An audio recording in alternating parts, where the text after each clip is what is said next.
오늘 설교 제목을 한번 확인해 보겠습니다. 확인만 하자고 그랬는데 오늘 샬롬 중창단 은혜가 넘칩니다. 한번 읽어볼까요? 함께 읽어보겠습니다. 나야 나 하고 나서 그 뒤에 무슨 멜로디가 속으로 느껴지지 않으신다면 요즘 시대 문화와 담을 쌓고 계시는 그런 분이라고 감히 제가 평가해 드리겠습니다. 아닌가요? 너무 진짜 온전히 잘 경건하신 건가요? 나야 나는 사실 근래에 굉장히 유행했던 가요의 제목입니다. 아주 단순한 멜로디가 계속 반복되기 때문에 굉장히 중독성 있는 노래입니다. 그 노래의 가사가 이렇습니다.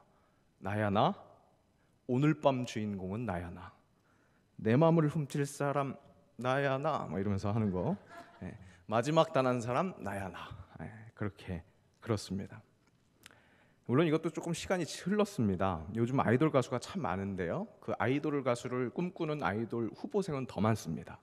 그 많은 후보생들 중에 101명을 뽑아서 큰 퍼포먼스를 보여주고 그들에게 등수를 매기면서 결국에는 아이돌 가수로 데뷔할 수 있도록 그렇게 돕는 TV 프로그램이 있었습니다. 그들을 101이라고 101명이라서 101이라고 하고요. 그들이 부른 노래가 바로 이 나야 나입니다. 많이 알려졌고 그 노래가 히트할 즈음에 시즌이 맞아서 그랬는지 많은 교회의 청년부 수련회 광고 동영상에서 이 노래가 쓰였습니다. 어떻게 쓰였느냐? 오늘 밤 주인공은 나야 나, 수련회 기다려온 나야 나, 하나님 만날 사람 나야 나, 주사랑 받을 사람 나야 나. 자, 이렇게 세상 문화 콘텐츠를 차용해서 교회가 사용하는 것 이미 많이 일어나고 있는 일입니다. 리처드 니버의 그리스도와 문화를 거론하면서 세상 문화를 대하는 그리스도인의 자세를 한번 논할 수도 있는 부분입니다. 그런데 오늘은 바로 그렇게 나야 나를 외치는 이 세상, 거기에서 이해하고 있는 나, 그런 세상의 이해와 하나님을 만나는 것, 하나님과 관계 맺는 것, 즉 신앙생활을 하는 우리의 나를 이해하는 방법, 그것이 별반 차이 없이 있는 그런 우리의 나를 이해하는 그 실태에 대해서 한번 생각해 보았으면 좋겠습니다. 정체성, 사람에게 참 중요한 것입니다. 특별히 신앙인들에게는 더욱 중요한 것이라고 할 수 있겠습니다. 칼빈이 이렇게 이야기했습니다. 하나님을 아는 지식과 우리 자신을 아는 지식은 서로 연결되어 있음. 자신을 알지 못하고서는 하나님을 알 수 없고 하나님을 알지 못하고서는 자신을 알 수 없다고 그렇게 이야기하는 겁니다. 세상 유일하게 영원하신 하나님, 그 하나님을 알아가는 사람들이 바로 우리 그리스도인들입니다. 칼빈의 말에 의하면 하나님을 알아가는 일에 나를 아는 것이 그렇게 서로 연결되어 있고 굉장히 중요하기에 그리스도인의 자기 정체성을 알아가는 것은 더욱더 중요한 일이라고 이야기할 수 있겠습니다. 그리고 그렇게 알아가는 나는 자기 자신부터 사랑해야 함이 마땅합니다. 왜냐? 나라는 존재가 하나님의 형상으로 창조되었다는 사실, 그렇게 사람에게는 하나님께서 불어넣으신 생명이 있기에 그래서 소중한 존재입니다. 그러니까 사람이 자기 자신을 사랑하는 것은 마땅한 일입니다. 사랑은 나를 사랑하는 것부터 시작된다고들 그렇게 이야기합니다. 사랑은 관계이기 때문에 그렇습니다. 내가 있고 상대가 있습니다. 그런데 나를 사랑하지 못한다면 타인과 연결되어야 하는 그 사랑이라는 연결선의 시작 전부터 불가능하기 때문에 나를 사랑하는 것은 사랑의 아주 기본 조건입니다. 그런데 현대 사회는 무한 경쟁 사회입니다. 그 속에서 뒤처지는 자기 자신을 발견하면 스스로를 비하하고 나아가 자기 자신을 미워하게 됩니다. 그래서 자기 자신부터 미워하는, 사랑하지 못하는 그런 상태가 되어버립니다. 그것이 요즘 현대인들에게 가장 큰 문제, 정말 현대인을 위협하는 치명적인 문제라고 할 수 있겠습니다. 그런데 실은 진짜 문제는 자기를 사랑하려고 하더라도, 그런 마음이 있더라도 진정 자기 자신을 사랑하는 방법을 잘못 알고 있는 것이 문제입니다. 나야 나, 이 노래처럼 정말 자신감을 가지고 나를 드러내며 자기를 사랑하는 것 같은 그 모든 일에 올바른 기준이 있어야 하는데 세상은 그 기준을 잘못 설정하고 있다는 것이죠. 자기 생각에, 자기에게 좋은 것을 추구하는 것, 즉 내가 가지고 싶은 것을 열심히 어떻게든 획득해내는 것이 자기를 사랑하는 그런 방법이라고 오해합니다. 그렇게 자기 생각, 그렇게 불완전한 기준으로 선악을 판단합니다. 내 생각에 나에게 이득이 되는 것은 선이고, 내가 생각할 때 나에게 해가 된다고 생각하는 것이 악입니다. 그렇게 자기를 사랑하는 자기 자신에 온전하지 않은 그 기준, 그것이 선과 악의 기준이 됩니다. 바로 자기 생각, 그것을 하나님 자리에 올려놓고 자기 자신을 망치는 결정, 판단을 하는 겁니다. 원죄라는 것이 바로 이것이었습니다. 선악과 앞에 아담과 하와를 꿰있는 이 뱀의 꿰는 말이 이것이었습니다. 너희가 그것을 먹는 날에는 너희 눈이 밝아져 하나님과 같이 되어 선악을 알 줄 하나님이 아심이니라. 여기서 선악을 알게 된다는 표현은 결국 선악의 그 유일한 기준 되시는 하나님과 분리되어서 선악의 기준을 자기 자신의 판단으로 삼는다는 그런 이야기입니다. 그러면 당연히 자기에게 이익이 되는 것, 그것은 선, 손해가 되는 것은 악입니다. 실은 상황이나 조건, 그것이 나에게 이익인지 손해인지도 제대로 파악할 수 없는 것이 인간의 실력입니다. 세용지마라는 말에서 알 수 있는 것처럼 우리의 상황에 대한, 관계에 대한 그 진단 실력은 그저 당하는 대로 일희일비하는 그 정도입니다. 그런데도 그 알량한 실력으로 자기 스스로 하나님이 됩니다. 이것은 선하고 이것은 악하다, 그렇게 판단합니다. 그리고 그런 자기 잣대로 다른 사람을 비판하는 데까지 이르게 됩니다. 그 잣대의 기준은 나이기에 당연히 나는 항상 선에 가깝습니다. 다른 사람은 나의 생각과 조금만 달라도 악이 됩니다. 내로남불, 내가 하면 로맨스, 남이 하면 불륜, 요즘 유행하는 말입니다.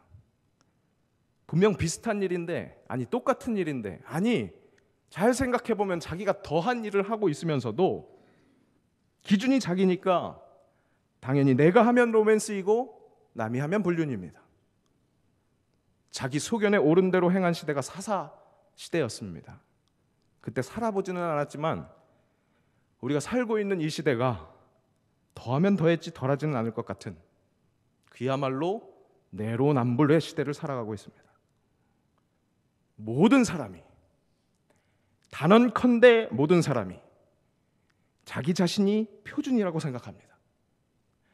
아무리 왼쪽에 있는 사람도 자기가 이성적 판단, 합리적 사고로 사람을, 사물을, 이념을 정확하게 재고 있다고 그렇게 생각합니다.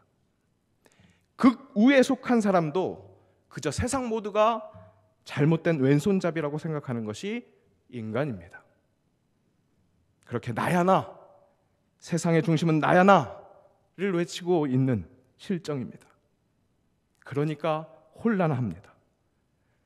하나님께서는 혼돈 속에서 세상에 질서를 부여하시는 그런 창조 사역을 하셨는데 다시금 세상은 그 창조 질서와 멀어져 흑암으로 돌진하는 것 같습니다. 그리고 그런 혼돈의 세상 속에 있는 우리 모두도,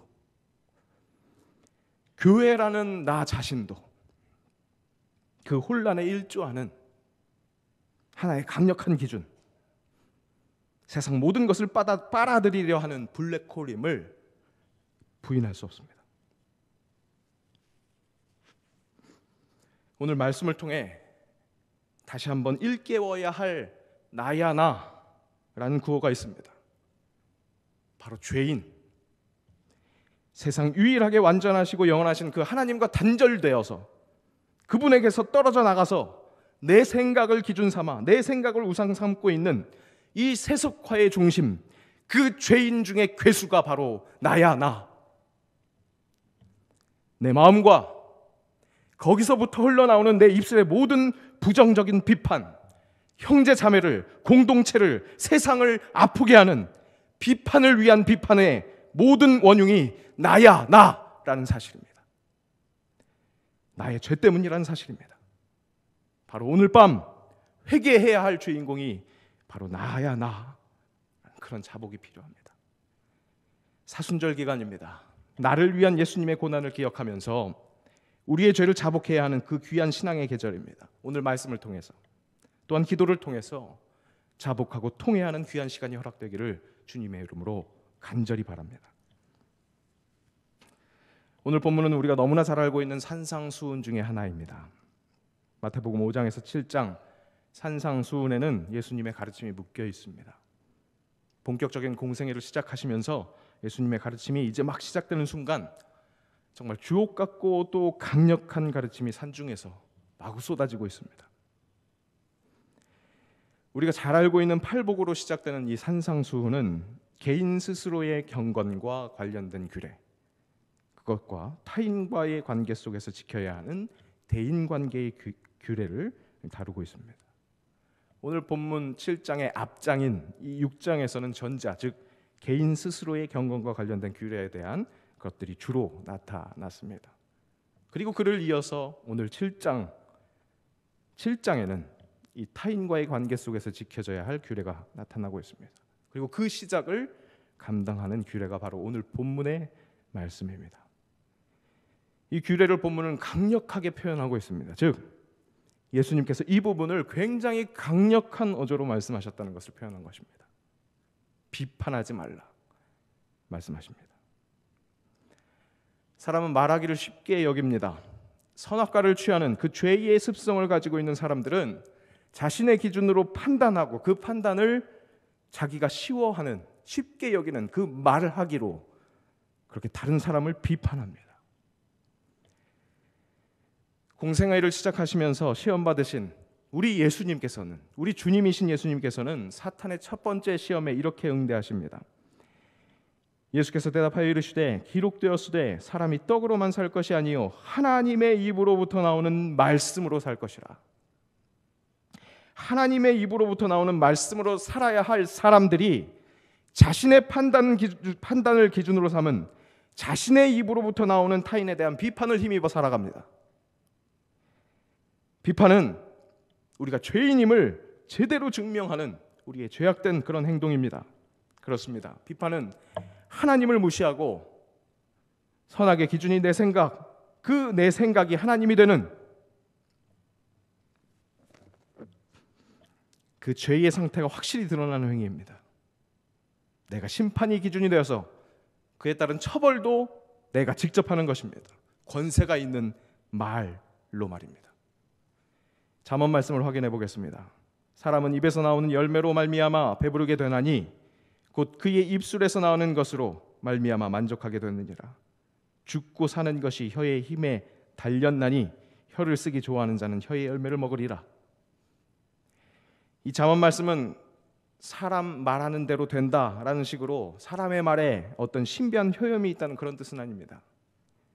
번영신학이 이야기하는 것처럼 긍정적인 사고, 그에 따른 긍정적인 말이 인생을 바꾼다, 그런 말이 아닙니다. 성경은 사람의 말에 대해서 그렇게 평가하지 않습니다.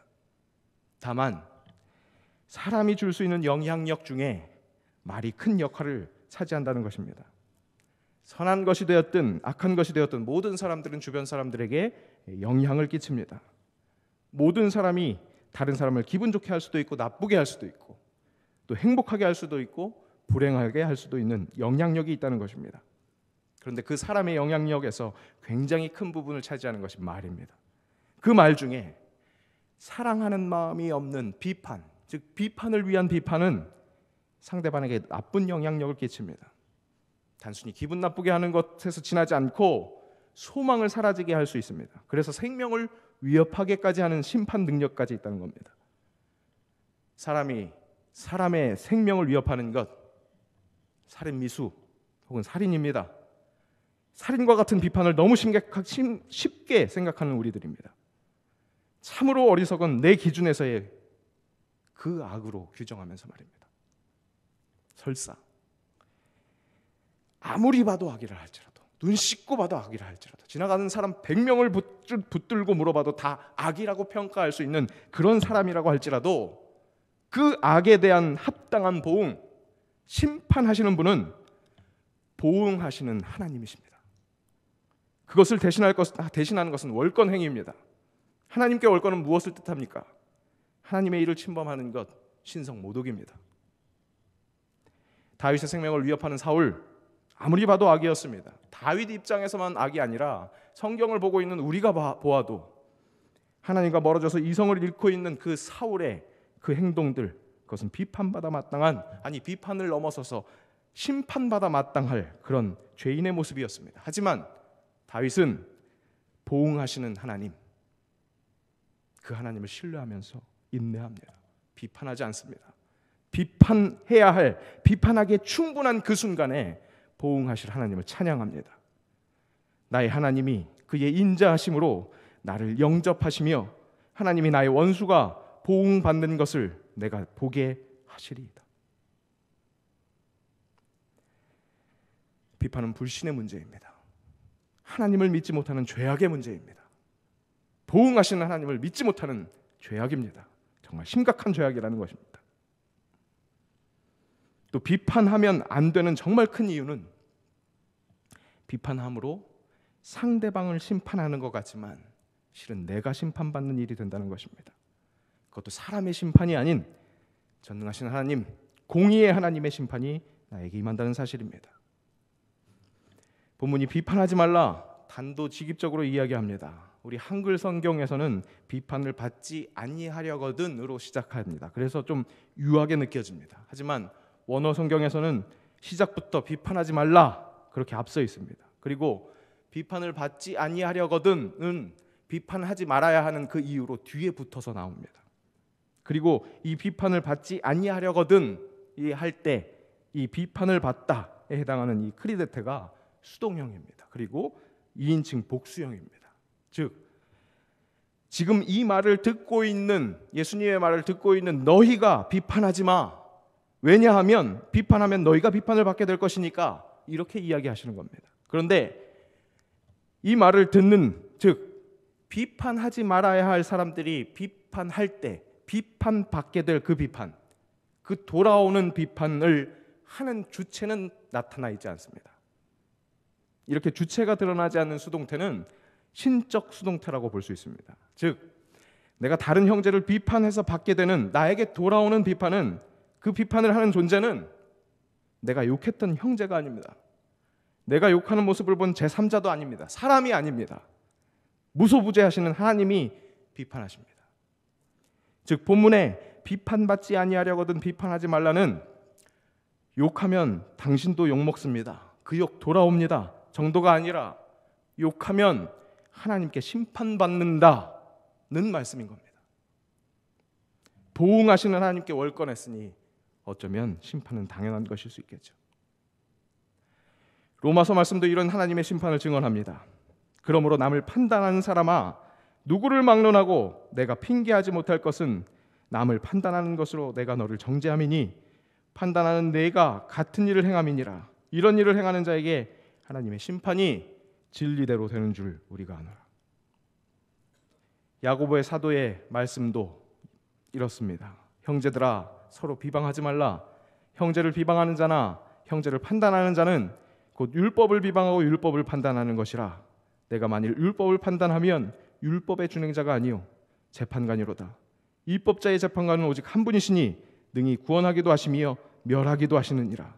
너는 누구이기에 이웃을 판단하느냐. 비판하는 것이 자기 스스로 하나님이 되는 교만한 마음에서 비롯되기도 하지만 오히려 반대로 작은 자존감을 기반으로 상대방을 높이 보고 기대해서 그 기대에 어긋나니까 비판하는 경우도 있는 것을 봅니다. 하지만 여러분, 사람은 기대할 존재가 아닙니다. 오히려 사랑으로 이해하며 품어야 할 존재가 사람입니다. 기록된 바 의인은 없습니다. 하나도 없습니다. 형제의 부족함이 보이면 우리가 서로 도우며 부족한 부분을 채워야 합니다. 내가 그리스도를 영접하는 자, 그 이름을 믿는 자에게 허락된 하나님의 자녀가 된 권세가 있습니다. 여러분, 우리는 모두 다 하나님의 자녀입니다. 그런 자존감으로 형제의 부족한 모습들을 어떻게 채울 수 있을지, 그런 아량이 있어야 합니다. 비판이 아니라 사랑하고 보듬는, 그것이 우리의 목이라는 겁니다. 당연히 성경이 무조건 좋은 이야기만 하라고 이야기하는 것은 아닙니다. 비판적 사고, 그에 따른 입에는 쓰지만 꼭 필요한 조언이 필요할 때도 있습니다. 하지만 쓴 약, 쓰라린 약, 정말 아픈 약을 주려면 정말 사랑하는 마음에서 시작되어야 할 것이고, 그 사랑하는 마음이 전달되려면 정말 많이 기도하고 간절한 마음으로, 사랑 가득한 마음으로 지혜를 간구해서 전달해야 합니다. 골치 아프니까 그냥 질러버리는 그런 쓴소리는 사랑이 아닙니다. 하나님께 심판받아 마땅한 비판이 될 뿐입니다.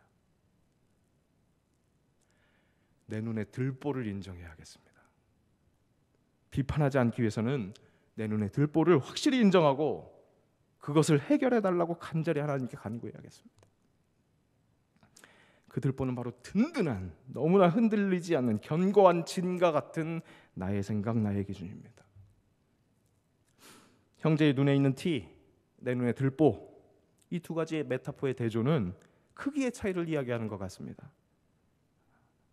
내 눈에 이렇게 큰 들보를 두고 형제의 눈에 티끌만한 흠을 문제 삼느냐, 그런 의미가 있습니다. 그런데 더 깊은 의미도 있을 수 있겠습니다. 왜 하필 티끌의 반대편 표현을 들보로 선택했을까? 영어 번역을 찾아보니까 플랭크, 더 빔, 러그, 이 건축물의 기초가 되는 정말로 든든한, 결코 흔들리지 않는 견고한 것들이 선택됐습니다. 견고한 진과 같은 내 생각, 내 판단. 그렇습니다. 여러분, 비판이라는 죄악에서 떠나기 위해서는 바로 우리가 기준 삼고 있는, 하나님 삼고 있는, 우상 삼고 있는 나의 판단, 내 생각, 그 들보를 드러내야겠습니다. 회개해야 합니다. 나의 몫은 바로 내가 회개해야 할 사람이라는 그 인정입니다. 회개의 시간 주인공이 바로 나입니다. 의식적으로 붙들어야 합니다. 진심으로 회개해야 합니다. 개인적으로 가장 존경하는 신앙인께서 생전에 이렇게 말씀하셨던 것이 저에게 아직도 크게 남아 있습니다. 나의 부족함을 돌아보고 회개하기도 바쁜데 남 이야기할 시간이 어디에 있겠는가? 나의 든든한 들보를 놓고 긍휼함을 간구합시다. 더 나아가 남을 비판할 것이 아니라 남의 덕을 찾아야겠습니다. 눈을 씻고 내 주변 사람들을 통해서 허락하신 하나님의 은혜, 그렇게 남의 덕, 그것을 찾아야 합니다. 연동교회에서 사역하면서 참 많은 성도분들에게 많은 것을 배웁니다. 또 너무나 감사하게 우리 목사님들에게 많은 것을 배우고 있습니다. 담임 목사님을 비롯한 우리 선배 목사님들에게 많은 것을 배웁니다. 근데 정말 더욱더 감사한 것은 후배 목회자분들, 우리 목사님 후배 전 목사님 전사님께도 이 배움이 허락된다는 사실입니다. 그분들을 통해서 저에게 배움이 있다는 사실입니다. 지지난 주간에 중고등부 수련회가 있었습니다. 주기도문이 주제였던 것 같아요. 타이틀을 주기 살기로 정해서 포스터를 붙였더라고요. 주기 살기, 주기도문으로 살기, 죽기 살기로 주기도문, 기도대로 살자. 주기도문으로 사는 것은 주기, 뭐 그런 거, 확실히 그런 의미가 있는지는 잘 모르겠지만 그런 것들을 연상하게 해주는 제목이 참 센스 있다, 그렇게 생각했습니다. 출발하는 날 중등부 아이들 모여 있는 장소에서 지도 목사님을 마주쳤습니다. 주제 네이밍 누가 했습니까? 아이디어 누구입니까? 물었습니다. 목사님이 했다는 겁니다. 보기와 다르게 센스가 있네요. 칭찬인지 욕인지 아리송한 칭찬을 했습니다. 옆에 같이 듣던 선생님들도 여러분처럼 웃더라고요. 바로 그때 그 목사님의 대답, 다 우리 선생님들께서 열심히 기도하시며 섬기셔서 가능한 일이죠. 그리스도인들이라면 내로남불이 아닌 내 탓, 남덕, 그것을 품어야겠다는 것을 새롭게 새삼 곱씹게 되었습니다. 모든 관계나 상황에 문제가 느껴진다면 혹시 내가 할 수 있는 것이 있었는데 나에게 부족한 부분은 무엇이었는가? 내 탓이 어떤 것이 있었는지 돌아봐야겠습니다. 그리고 무엇이든 형통했다면 하나님께서 붙여주신 그 형제 자매의 덕이라고 그렇게 여길 때 바로 그때 비판과 멀어질 수 있을 것입니다. 예수님께서는 율법을 폐하려 오신 것이 아니라 완성시키러 오셨다고 했습니다. 그래서 예수님의 가르침은 하지 마라에서 멈추지 않습니다. 사랑하라로 확장되어 가는 것을 볼 수 있습니다. 한 걸음 더 나아가는 행동을 요구하십니다. 비판하지 않을 것을 넘어서 그렇게 남 덕을 인정하는 우리가 되어야 하겠습니다. 우리 하나님 정말 오묘한 섭리는요, 우리 옆에 정말 용서하지 못할 자, 아무리 봐도 비판받아 마땅할 자, 그 이웃을 꼭 주십니다. 그것은 누구나 마찬가지입니다. 그런데 한번 잘 생각해 봅시다. 만물의 주관자, 전능하신 하나님께서 내 삶 속에서 분명 섭리하고 계시는데, 그리고 내 삶 속에서 섭리하시는 그 하나님은 나를 너무나 사랑하고 계시는데 왜 하필 내 지척지간에 그 비판받아 마땅한 자를 세워두신 걸까? 그 뜻이 뭘까? 속 시원하게 비판하라고 세워두셨을까요? 나를 사랑으로 훈련시키기 위함 아니겠습니까? 들보 같은 내 기준, 그것을 깨닫게 하시고 그것을 뽑아버리라고 지금도 말씀하고 계시는 것 아니겠습니까? 왜? 그렇게 비판만 하고 있으면 바로 내가, 하나님이 사랑하시는 내가 심판받게 되는 것이니까. 내가 외식하는 자가 되기 때문입니다. 연기하는 자, 모순된 자가 됩니다. 예수님 사랑한다고 하면서 예수님 말 안에 거하지 않는 그런 외식하는 자가 되기 때문입니다. 내 입술에 비판이 흐를 때마다 진정 심판받는 것은 나입니다. 나야 나. 바로 지금 이 순간에도 이렇게 생각하시는 분들 계실지 모르겠어요. 야, 오늘 설교는 모 장로가 들었어야 되는데, 김지사, 그 권사가 들었어야 되는데 꼭 들어야 할 사람은 못 듣는다니까. 없어. 저 사람 얘기인데 자기 이야기로 들을까? 저 사람 오늘 회개기도 많이 해야 될 텐데. 아니라니까요. 바로 그렇게 생각하고 있는 내가, 여기 서 있는 이 목사도 바로 내가 회개해야 할 사람입니다. 바로 나입니다. 나. 그야말로 오늘 밤 주인공은 나입니다. 여러분, 긍휼을 간구합시다. 사회적으로, 교회적으로 비판하지 않고 남덕을 찾아야 할 그런 시기입니다.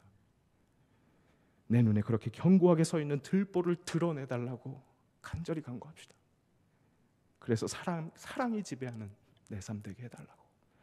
그래서 심판에서 구원받는 그런 삶이 될 수 있도록 간절히 기도합시다. 오늘 밤 기도가 그렇게 회개의 기도로 시작해서 하나님께서 원하시는 간구로, 그래서 응답받는 그런 기도가 될 수 있기를 원합니다. 오늘 함께 기도하면서 오늘 말씀을 마칩시다.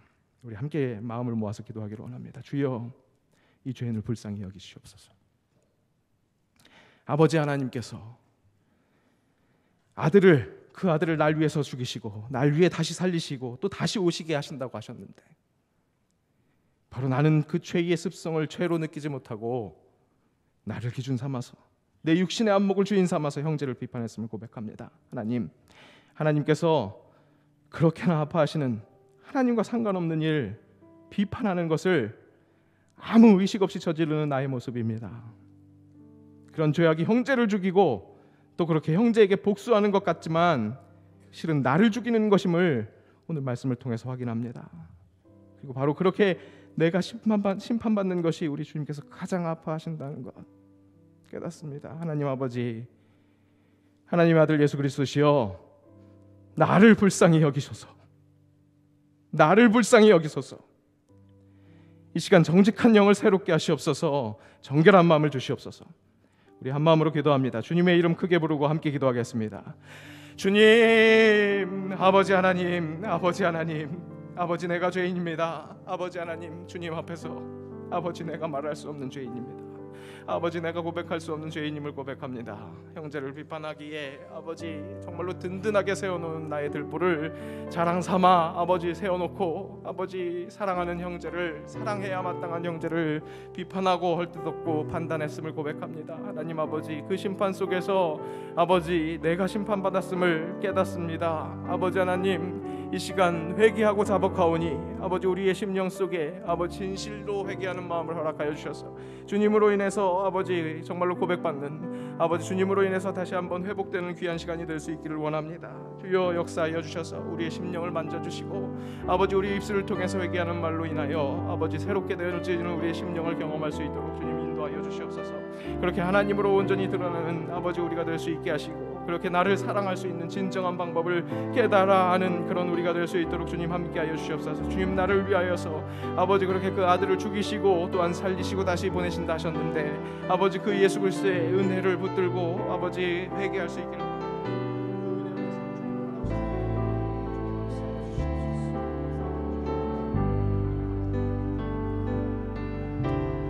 아버지 사랑 내가